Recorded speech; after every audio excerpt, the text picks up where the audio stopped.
Hello, I'm John Robertson, and this is a study of the book of Acts, chapter 25. Previously, in our study of the book of Acts, chapter 24, we were studying about the trial of the Apostle Paul. So, Paul, as you recall, at Acts chapter 22, has been apprehended at the temple. He has been accused falsely of insurrection, of teaching against the Mosaic law and circumcision, and he has been falsely accused of bringing a Gentile by the name of Trophimus into the temple, all of which are false, and Paul has been giving a defense about these matters. The study overall has been very enlightening from the perspective of watching or observing how people respond to the truth, to facts, and to reality. And what we have noticed is that for the most part, people are not interested in truth, facts, or reality. People are more interested in things of fiction, in things of their opinions, in matters of their personal feelings and personal judgments. In order for someone to be interested or to bend their will to matters of fact, matters of truth, matters of reality, then they must subject their will to that reality.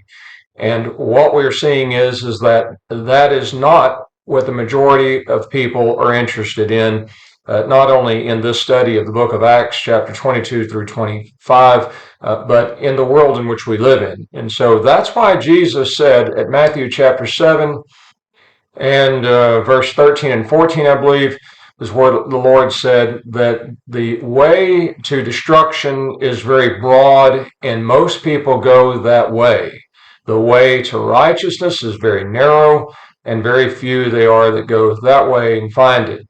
So the point is that most are not interested in facts, truth, and reality. And this is something that's being brought out in the study of these trials of the Apostle Paul.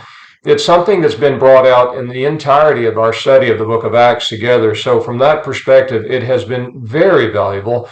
And I want to make sure that I am someone who is pursuing justice, facts, truth, reality, as opposed to a fictitious approach to life that just doesn't concern itself with reality or justice.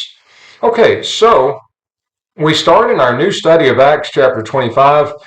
And we begin reading there at verse 1. Festus, therefore, having come into the province, now Festus is the new governor. He has taken the place of Felix. Remember, Felix has left Paul in prison for 2 years. He's not concerned about truth, justice, righteousness, doing what is right. He just wants to appease those that he was over. And now another governor has taken his place. So let's read again, verse 1. Festus, therefore, having come into the province, after 3 days, went up to Jerusalem from Caesarea. And the chief priest and the principal men of the Jews informed him against Paul, and they besought him, asking a favor against him, that he would send for him to Jerusalem, laying a plot to kill him on the way. And so sometimes we may think of the idea of time heals all wounds. Paul's been in prison for 2 years and nothing has happened. Maybe the Jews that are really upset with him would just say, look, let's just forget this matter. No, not the case. They want justice from their perspective. They want matters to go their way. They're not concerned about reality of truth, facts, and justice of Jesus Christ and the gospel. They have rejected those things. And so what we're seeing with the Jews in this case is various matters that illustrate their problem. They have displayed prejudice. They have displayed pride in regard to the sects that they are members of, like the Pharisees or the Sadducees, or being a part of the Sanhedrin Council, those that follow the Mosaic Law and so forth. They have also displayed disrespect and ignorance of God's laws that literally state the matters of Christ, but they're unwilling to look into those things. They're displaying a spirit of bitterness and revenge. Here we see that they are displaying a murderous character, wanting to, once again, as we saw at Acts chapter 23, put out this plot and ambush Paul and kill him so that they can be done with the matter. Well, we continue on at verse 4. Howbeit Festus answered that Paul was kept in charge at Caesarea, and that he himself was about to depart there shortly. Let them, therefore, said he, that are of power among you, go down with me, and if there is anything amiss in the man, let them accuse him. So again, Paul is in prison. He's been there for 2 years now. And Festus doesn't really want to get caught up in a lengthy trial in Jerusalem. So he wants to go back to Caesarea, where his base is, and try him there. And it's obvious God is providentially caring for Paul, or else Festus would have permitted this to happen, and Paul would have been murdered on the road. But God has, remember, intentions for Paul to go to Rome. Now, at verse 6, and when he had tarried among them not more than 8 or 10 days, he went down to Caesarea, and on the morrow he sat on the judgment seat and commanded Paul to be brought. And when he was come, the Jews had come down from Jerusalem, stood around about him, bringing against him many and grievous charges, which they could not prove. While Paul said in his defense, that is the apologia, neither against the law of the Jews, nor against the temple, nor against Caesar have I sinned at all. And so once again, Paul is giving a defense. The charges that have been previously levied against Paul was that, again, he is a pest to society. He's an insurrectionist, ringleader of the sect of the Nazarenes, and he has profaned the temple of a holy God by bringing a Gentile in, all of which as of course false. So this is now the fourth of 5 defenses that Paul has given. And again, as we stated in the introduction to this video, the application of this is just fantastic. But let's continue on at verse 9. But Festus, desiring to gain favor with the Jews, not really interested in justice, even though he is at the judgment seat, which is kind of fascinating, previous verses. He's more interested in gaining the favor with the Jews, and he answered Paul and said, will you go to Jerusalem, and there be judged of these things before me? But Paul said, I'm standing before Caesar's judgment seat, where I ought to be judged. To the Jews have I done no wrong, as you also very well know. So Paul is very pointed, and he brings out some points here that are fascinating. I am on the judgment seat of Caesar. This is where justice is supposed to take place.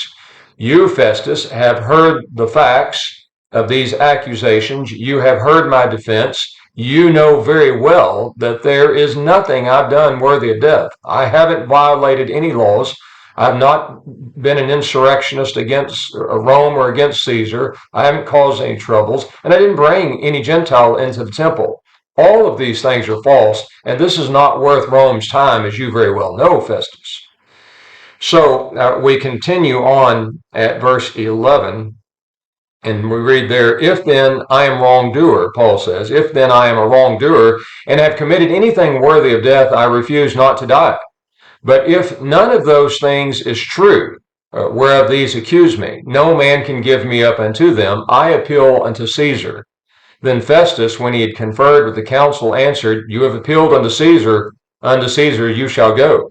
Paul, as we've already noted in our previous studies, is a Roman citizen who has the right to appeal to Caesar if he feels that he's not getting a just trial, and he is not getting a just trial here in and around Jerusalem. It's like any case today where there would be a possibility where jurors could be prejudiced by the things in which they are privy to on a local matter.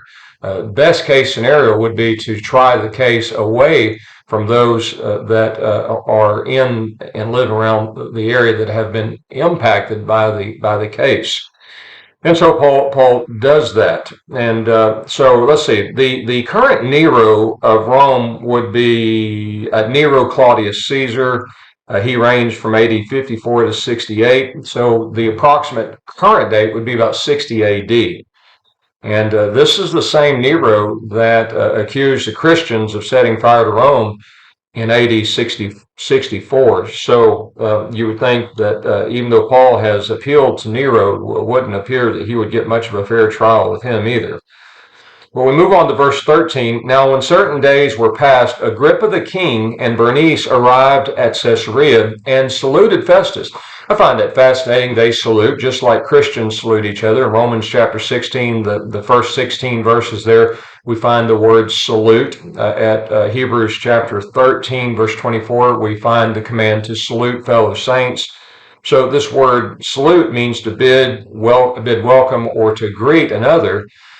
Now, with Christians, there is this command to salute and greet from the perspective of this illustrating one's fellowship together, one's mutual stand in the truth and hope of eternal salvation.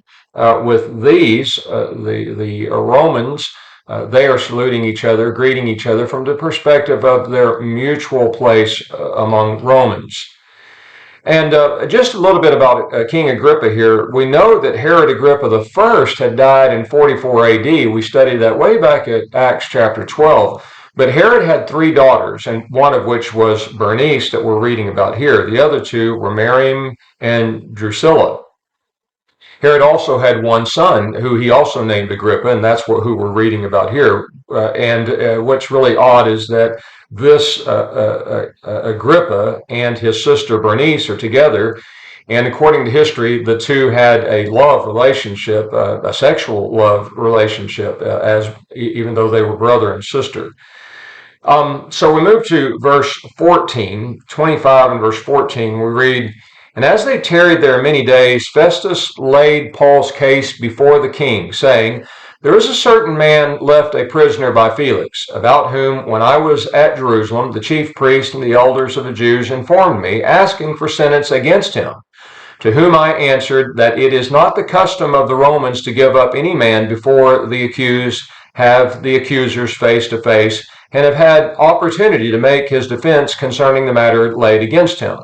Verse 17, "When therefore they were come together here, I made no delay, but on the next day sat on the judgment seat, and commanded the man to be brought, concerning whom, when the accusers stood up, they brought no charges of such evil things as I supposed, but had certain questions against him of their own religion, and of one Jesus who was dead, whom Paul affirmed to be alive. And I, being perplexed, now to inquire concerning these things, asked whether he would go to Jerusalem and there be judged of these matters. But when Paul had appealed to be kept for the decision of the emperor, I commanded him to be kept till I should send him to Caesar. And Agrippa said unto Festus, I also would wish to hear the man myself. Tomorrow, said he, you shall hear him. Now, it's obvious that Festus wants some help here. Can you imagine being a governor over a Roman province and sending a prisoner to the emperor for a trial in such a case where this is nothing but a matter of the Jews' religion? Paul's saying that this man Jesus is alive, has been resurrected from the dead, and the Jews are saying he's not alive. These matters are not going to be something that the Roman emperor wants anything to do with. He is not going to want to waste his time with such a case. All of this is screaming of Festus' ineptness as a governor of the people.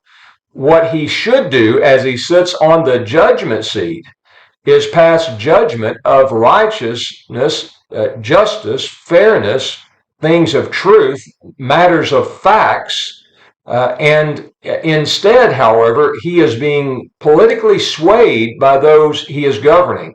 He is afraid to pass a sentence of innocence of Paul because this is going to upset those people that he's governing. So he's more concerned about what people think than he is matters of justice, truth, things that are right and factual. And so again, this speaks volumes as to the character of this man Festus. And so he's wanting some help here. I can't possibly send this guy to the emperor and tell him these things. And in other words, I need to take care of this myself. But he's appealed to Caesar, and so he's going to have to go to Caesar, and I don't know what even to write. So he's hoping to get some help here by King Agrippa. Now let's pick up our reading at verse 23 of chapter 25. So on the morrow, when Agrippa was come and Bernice with great pomp, and they entered into the place of hearing with the chief captains and the principal men of the city, at the command of Festus, Paul was brought in. Now, this is kind of fascinating because you may remember way back at Acts chapter 9 and verse 15 when Jesus had appeared to Paul, and Jesus is talking to Ananias about what Paul would be used for. The Lord said that Paul would bear my name, that's the name of Jesus Christ, before the Gentiles and kings and the children of Israel.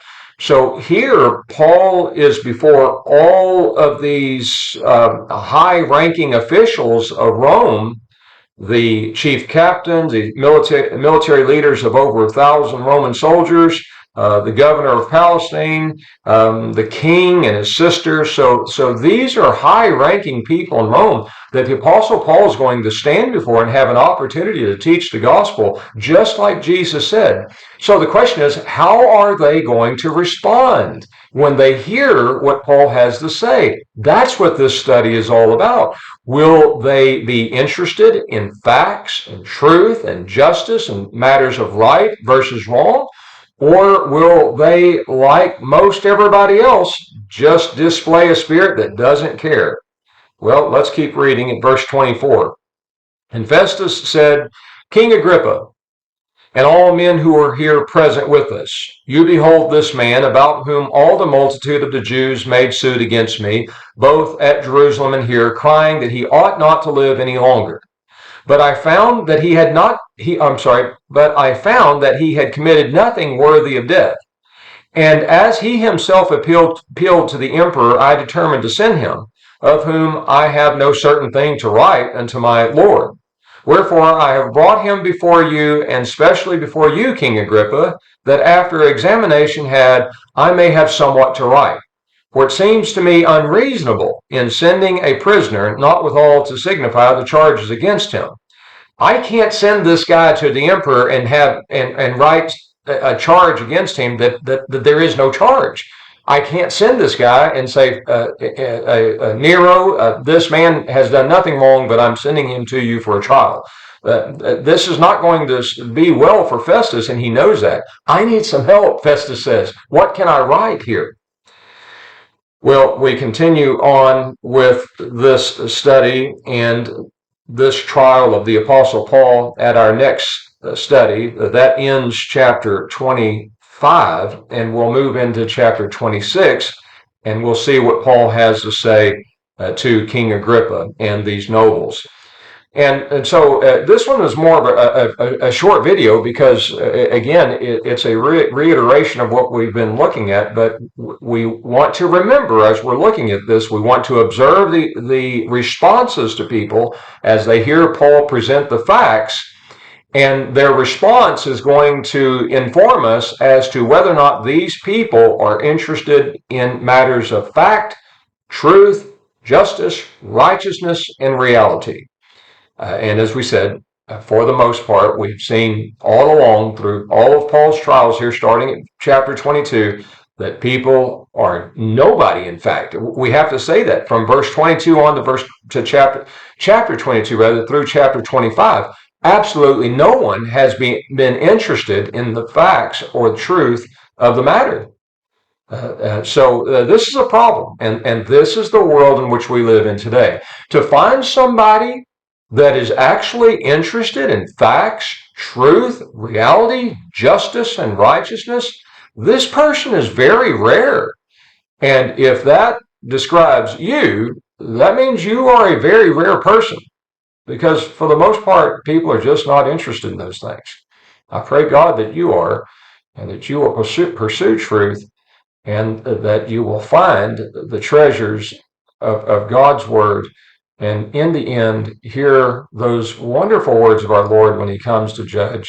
Well done, you good and faithful servant. Enter into the joys of the rest of your Lord. I hope to hear that myself as well. And I know that I will as I live according to the will of God. Well, we'll pick up with chapter 26 at our next study. Once again, I sure do appreciate you studying with me, and may you have a blessed week.